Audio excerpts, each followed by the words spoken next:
Hey friends, it's Ryan with Arrows of Love. Today I'm going to do a birth chart and demonstration for Kevin McCarthy. The burning question is, will he become Speaker of the House of Representatives in the United States? If you are here in the States, you know that the House is currently voting on a Speaker. If you're listening from other parts of the world, you might know the circumstances and the politics over here, but our legislator is trying to pick a speaker second in line to the president. It's a very powerful position, and Kevin is up for that position. So I have his birth chart pulled up here. Kevin was born on January 26, 1965, 12:40 p.m.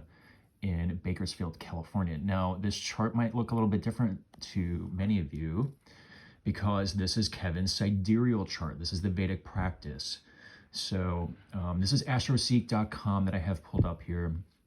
I got Kevin's birth chart from the Astro Bank. It was a AA rating, so we're pretty confident that this is accurate. So I have the Vedic chart pulled up. A lot of the same concepts remain true here in how we read a birth chart, but you're going to see these little boxes here, and these are the nakshatras. So the Vedic practice goes a little bit deeper than the Western practice, so I can dive a little bit deeper, make a little bit better predictions perhaps. And excuse me, I got a little frog in my throat here. So there are certain concepts that ring true on both sides, but I can dive a little bit deeper on the Vedic side. So I want you guys to follow with me as best you can, but I'm going to answer the question, will Kevin become speaker? Like the Western practice, there are Time Lord sequences for every chart, meaning this: every planet in your chart is not going to be active.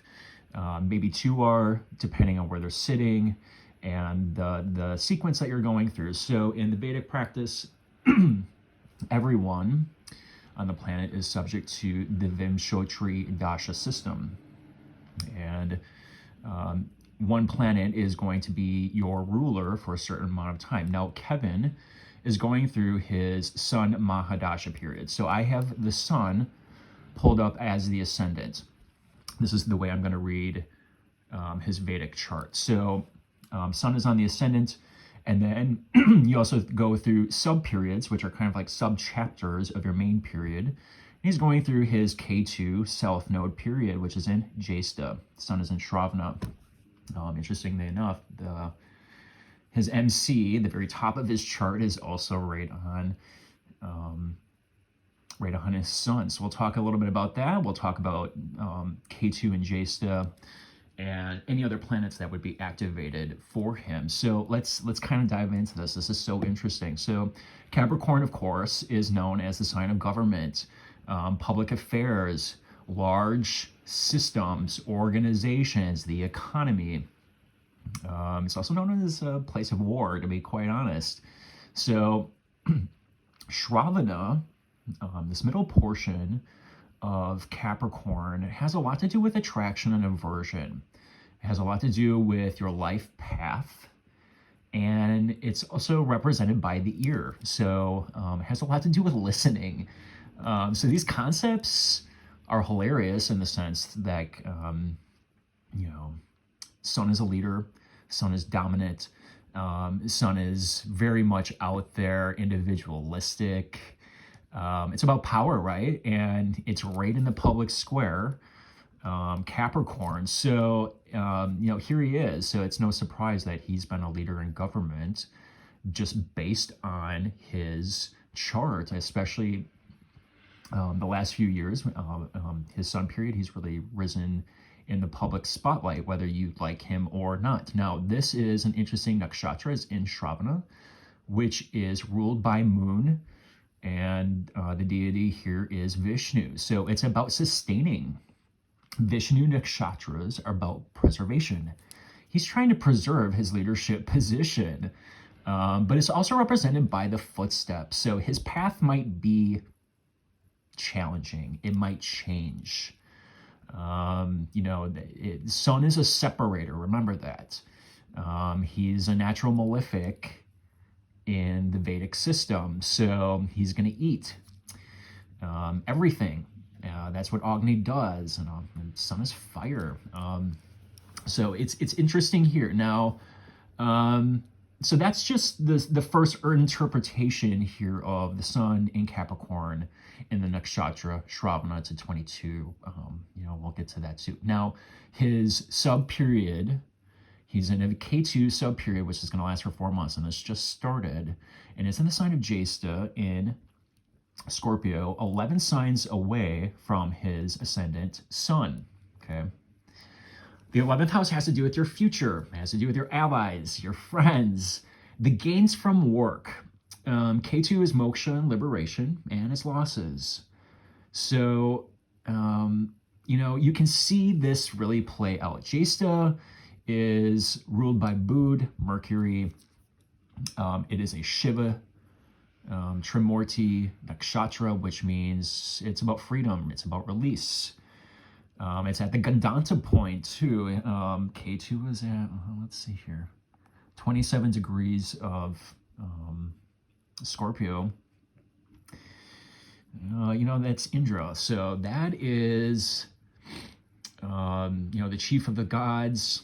That is taking down your opponents by force, if necessary. It can be a little otherworldly at times.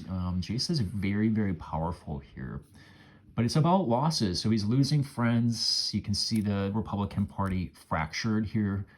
Having problems keeping allies, losing allies. And what's also interesting is that he's got Moon in Anuranda in the same sign here of Scorpio. And Moon is always a karka of the public. It's his constituents, and it's right on the descendant. And Anuranda is about devotion, and you see a lot coming out about trust. And Jesta has a lot of trust issues. He's jealous. The chief of the gods, Indra, is a jealous king, and he's going to protect his throne. And you see a lot of potential allies, or maybe not allies, come after him, whether you like him or not. So he's got some jealous friends around him, essentially. Some very powerful ones at that too. So Capricorn and Scorpio form a sextile to each other, so that is harmonious energy. But that K2 is losses. So we'll just kind of leave that at that. Another interesting thing that I noticed about Kevin's chart is that Venus and Mercury, Shukra and Bud, are conjoined at 24 and 25 degrees of Sagittarius in Purva Ashada. If you've been following the transits lately, Bud and Mercury have been traveling together through Sagittarius for almost the last month and a half, month or so, until they came into Uttara Shada. I'll show you the transit chart. And then Mercury came into the very first degrees, essentially, of Capricorn on the 29th of December, and then started retrograding back through Purvashada. So it's interesting that Kevin has Bud, Mercury, and Shukra, Venus, conjoined right at this point where Bud is essentially retrograding right now. And it's making a trine over to Pluto and Uranus in the sign of Purva Falguni. And I'm going to talk a little bit about that. That's the sign of kings, rulers, leaders. And that's an 8th house aspect over to his sun. So I know that a lot of people on the Vedic side don't use Pluto and Uranus, but I do think that's very interesting that that particular conjunction is making, what I would call a graceful exit, because it's Pluto, shocking endings. Purva Falguni, and that's also a Venus-ruled area. So what's interesting is that these two are traveling together. Bud is now retrograding in this nakshatra, Purvashada, which is a sign of war. This is also a nakshatra ruled by Venus. So it's wanting to come together. It's cooperation. You don't see that at all And it's in the 12th house from his sun. So that's, again, 12th house is isolation, confinement, losses, self-sabotage. There's been a lot of talk about that. And these two are making a trine over to, this is Jupiter and Barony. And Barony is Yama. Yama is also, known as the judge, but Yama is also death, rebirth. There's some big changes, I think, coming here. Maybe things Kevin doesn't even see, because that 12th house is a hidden house. And it's making that trine over to the 4th, something hidden, because this is, the 4th house is the most private of houses. It's the home, perhaps. But it's, it's hidden things that we perhaps don't even see coming. So, and it's Barony. Barony can be,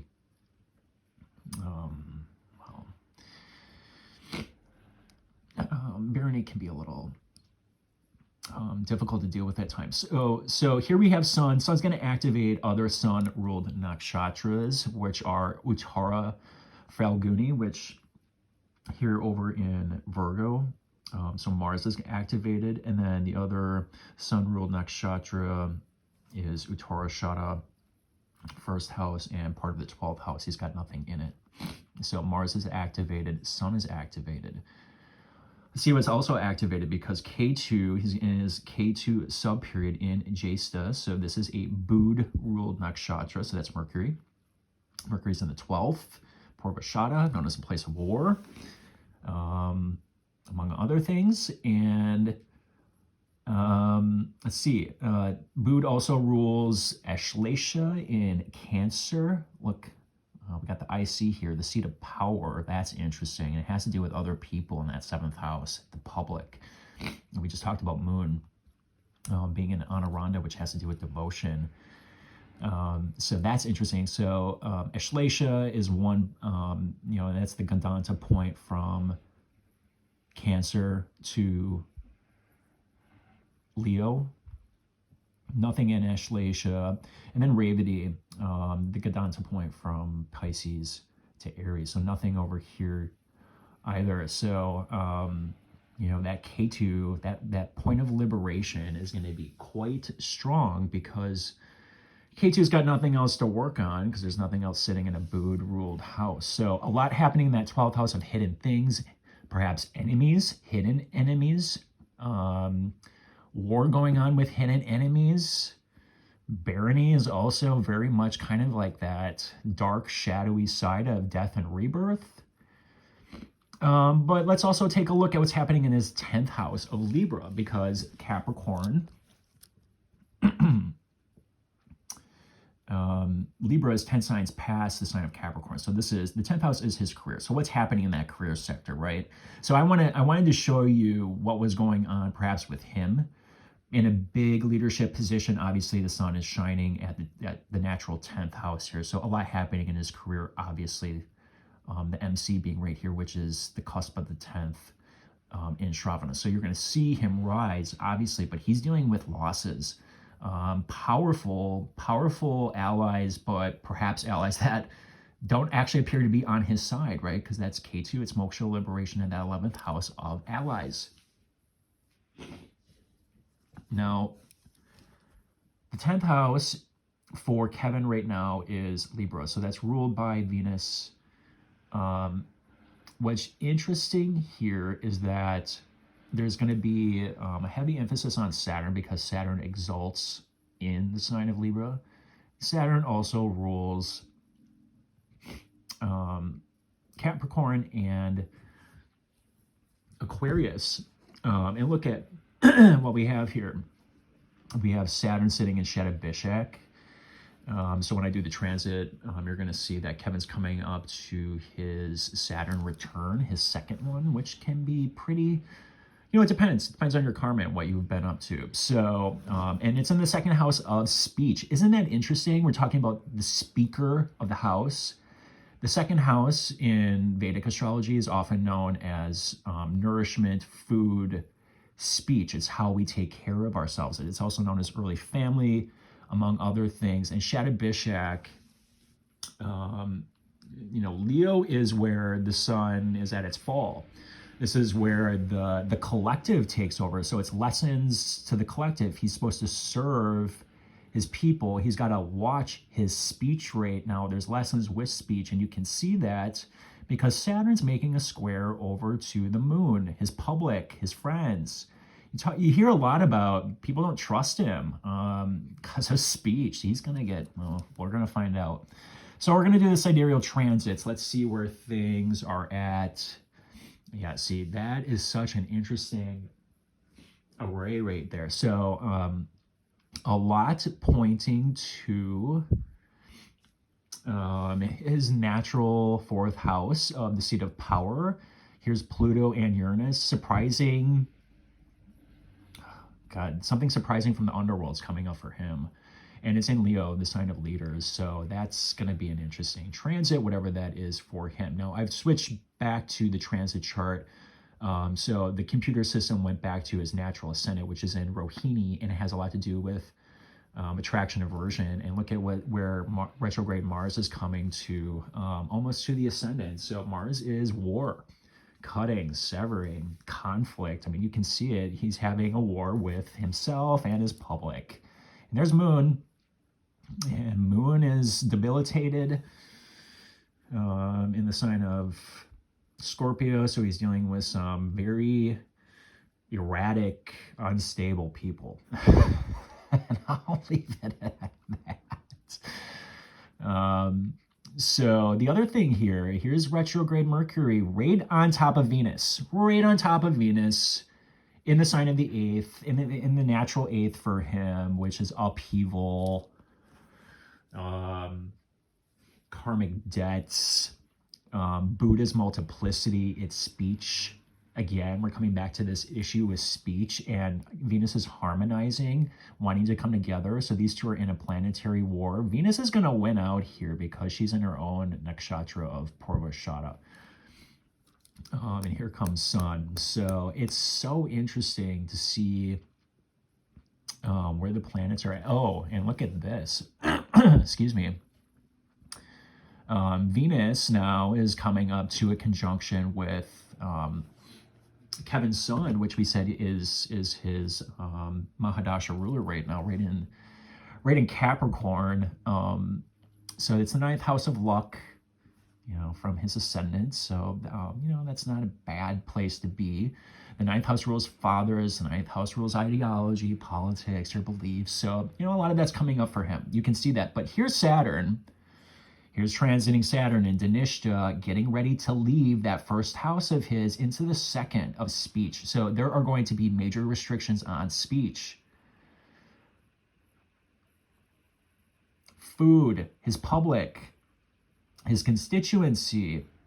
That's who he's supposed to be serving, because that's the sign of collective. That's Aquarius, right? The exact opposite sign is Leo. And look at what we got going on here. We got a conjunction between Uranus and Pluto, something explosive, to say the least, is coming up here. And Saturn's going to be making his way to an opposition over the next couple of years. So that's going to be very tough. It could be very difficult for Kevin overall. But he's coming up to his second Saturn return in the sign of speech. So Saturn in Aquarius is the sign of the office. For him, it is his 10th house. So Saturn's going to be naturally in the 10th. Now, we also have to take a look at Rahu. Rahu also plays a large part of Aquarius. So where's Rahu sitting for him? It's in the natural, for him, it's in the natural 12th. It's hidden enemies, losses. It's not looking good for Kevin. I'm just going to say it. I think this is probably... you see a lot of blue, which are naturally harmonizing positive flow energy overall, but the nakshatras aren't very good. This area of the chart is a sign of war. This is Uttarashada and Purvashada. It's the initial victory, which we've seen him lose because Buddha's retrograding through here. And here is the final victory, right, in Uttarashada, that first 10 degrees. It's It's about that, right? So nothing in there for him, unfortunately. But he does have Sun in Shravana, which has to do with listening. So maybe he needs to do a little bit more of that. I'm just giving him some advice. And it's pointed, of course, right at his ascendant. You know, and it's saying, hey, Kevin, you got to listen to, there's a rework of ideology here. There's a rework of your beliefs. And here's his natural, 10th house, the MC right here. So this will be very interesting for him. Restrictions in career. That's Saturn. Saturn right now is at the 28th degree, the exalted degree of Mars. Mars is almost at his natural ascendant in Rohini, attraction, aversion, large attraction, aversion, conflict. So it's gonna be a fight. It's gonna be a fight for him. Mars is gonna retrograde. 1, 2, 3, 4, 5. Yeah, Mars is gonna retrograde to 13 degrees, make a trine over to his sun, and then move forward. Let's see here. That's 4th house for him and 11th house. So that's his friends again. Friends moving backwards. Yeah, so Mars starts moving forward on January 12th, but he's going to be stuck at 13, 14 degrees for like a good month. So we actually might not see any movement for a while here. Because Kevin's allies and friends are retrograding. They're not really moving. They're right. You don't see any movement. That's Mars.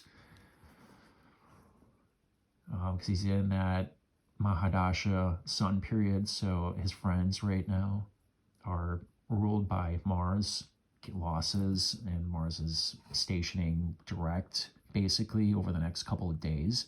No movement from Mars. Very frustrating, especially in the sign of... especially in that sign of Taurus. Taurus is slow moving. It's the bull, doesn't want to move. Very stubborn. And you see that, right? Like, they're not moving. So that will be potentially problematic for him. Let's see here. Yeah, K2's in... transiting K2's in Libra. So, again, if you take it from the sun, ascendant from sun, because Mahadasha Lord is sun right now. Libra is his natural 10th house. Here's K2, liberation, moksha, losses. I'm gonna say probably not for Kevin. I'm gonna say they're probably gonna pass on him. Boot is retrograding through the natural 8th, and from the sun, this is the 12th. It's just not good for him. So I'm gonna say, sorry, Kevin, you might need to reconsider your position, reconsider your beliefs. You're gonna have to really work to get some people together, because Venus right now is coming up to your sun. She's gonna grace it to a certain extent. It's gonna bring you potential favors. And Venus is going to trine Mars here too, but yeah, it's a lot in losses, so we'll see. And look at where this is pointing. It's right at the bottom of his chart. 4th house, 1, 2, 3, 4 for Leo. Death, sudden changes, right at the cusp. I mean, who knows what that's going to be, but that doesn't look great. I'll just say it. Doesn't look great. And Moon is right at that descendant. Moon-Mars opposition, frustration, yelling, emotion and fire just coming at each other with the warriors. So yeah, you can see this all play out. So that's my interpretation. I don't think he's going to get it. If you look at it from Sun, where he's going through right now, that's a lot of 12th house energy. That's a lot of losses. Now, granted, Sun's coming up and is going to make a conjunction. He's having a solar return, but you got Pluto sitting here in his first. Yeah, it's going to be hard for Kevin. So that's my interpretation. Leave a comment. Let me know what you think. We'll see what happens, right? Talk to you later.